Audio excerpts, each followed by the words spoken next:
What if I told you that the math you learned in first grade was, well, entirely wrong? Oh, really? Yeah, that 1 minus 1 doesn't actually equal 0, it equals 1. That is wild. Right.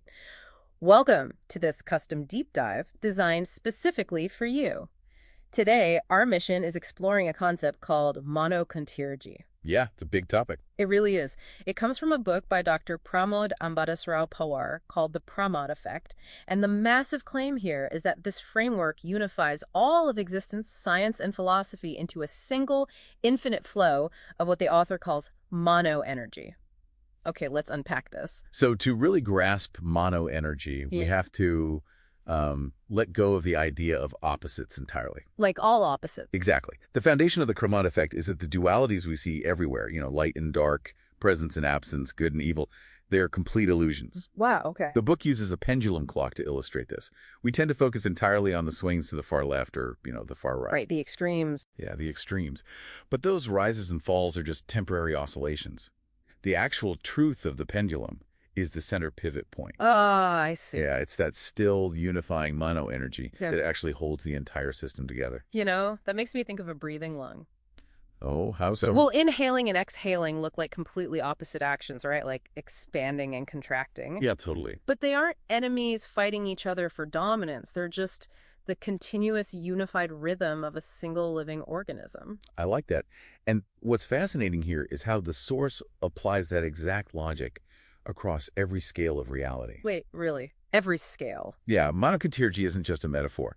The book argues that this continuous energy governs the microcosm, like the vibrating behavior of quantum particles, just as much as the macrocosm. Like whole galaxies and stuff. Exactly, like the rotation of entire galaxies. Yeah. Everything is just energy oscillating around a center point.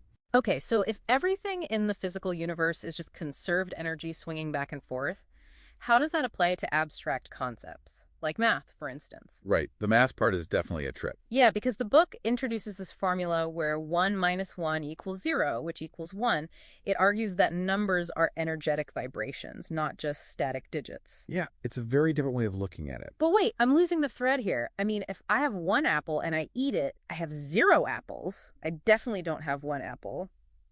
How does that math actually work? Well, in the framework of the Pramod effect, the number 1 represents the total closed system of the universe. Okay, I follow that. So when you subtract your apple, the 1 minus 1, you get a state of nullity, or 0.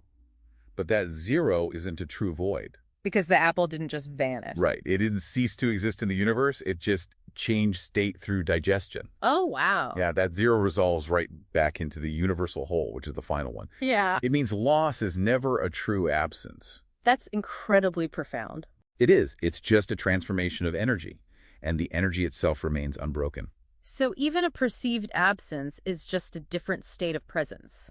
Let's take that idea and see how it builds the structures of human society. Yeah, let's look at the societal side. The book breaks reality down into 2 terms, TD, or transdeconstruction, and PE, the Pramod effect. Right, TD and PE. Yeah, TD represents the body, the measurable, observable structures, and the author uses the word deconstruction here because humans are obsessed with taking reality apart. We love breaking things down into categories. We really do, deconstructing it into little physical pieces so we can measure and categorize it.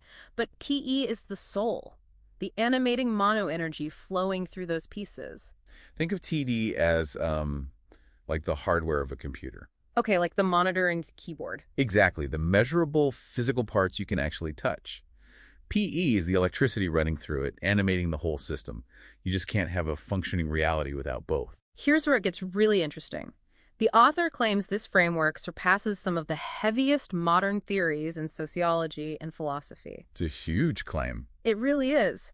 For example, Edward Said's concept of otherness, the idea that cultures define themselves by looking down on a foreign, alien other. Right, a classic theory. Yeah, or Jacques Derrida's theories on breaking down language and Gayatri Spivak's ideas on social hierarchies. Well, if we connect this to the bigger picture, you can see exactly why the author believes that. Walk me through it. If you genuinely view all of existence as one continuous flow of monoenergy, then otherness fundamentally cannot exist. Because there is no other. It's all one thing. Exactly. The traditional divides between Eastern and Western philosophies completely dissolve. Wow. Societal hierarchies vanish. because no entity, no culture, and no person is inherently above or separate from another. We are all quite literally just different waves of the exact same underlying energy. So what does this all mean? I mean, from a seed turning into a plant, to the math we use to count our apples, to the complex global societies we build, Yeah. everything is a manifestation of one continuous energy. This raises an important question, especially when we bring it back down to our everyday lives. If every conflict, every cultural difference, and even every painful personal loss is merely an oscillation of the exact same energy, how does that change the way you view your biggest personal rival today? Are they really your opposite, or just another swing of the very same pendulum?